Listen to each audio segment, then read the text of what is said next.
রিক্সা প্রথম 1869 সালে জাপানে উদ্ভাবিত হলেও বাংলাদেশে এর চালু হয় 1930-এর দশকে।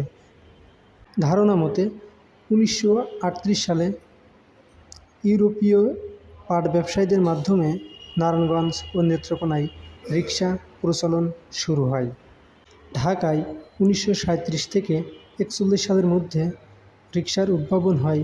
পরবর্তীতে রিক্সা গণপরিবহনে পরিণত হয়।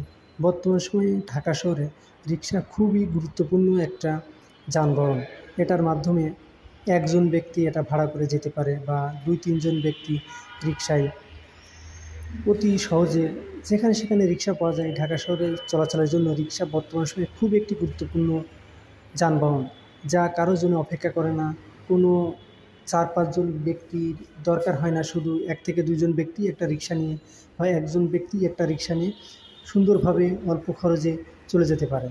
ঢাকা শহরে বর্তমানে দূর থেকে দূরান্ত অনেক দূরে, প্রায় 8 থেকে 10 কিলোমিটার দূরেও রিক্সা চলে যাচ্ছে, যেগুলো আর কি অটো, মানে চার্জে চলে যে রিক্সাগুলো। পায়ে রিক্সা বেশি একটা দূরে যায় না, নিকটে যাওয়ার জন্য খুবই গুরুত্বপূর্ণ। কিন্তু যে রিক্সাগুলো দূর থেকে দূরে চলে যাচ্ছে বর্তমান সময়ে, সেই রিক্সাগুলা খুবই গুরুত্বপূর্ণ। বর্তমান সময়ে রিক্সার বিকল্প নেই ঢাকা শহরে চলাচলের জন্য।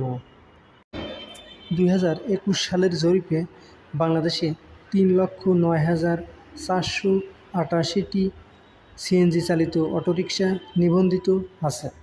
বাংলাদেশের ঢাকা শহরে সরকারিভাবে নিবন্ধিত প্রায় 80,000 রিক্সা রয়েছে, কিন্তু আনুমানিক ধারণা মতে প্রায় 5 থেকে 10 লক্ষ রিক্সা ঢাকা শহরে চলে, যা বর্তমান সময়ে 80 থেকে 90% অনিবন্ধিত বা সরকার অনুমোদিত নয়।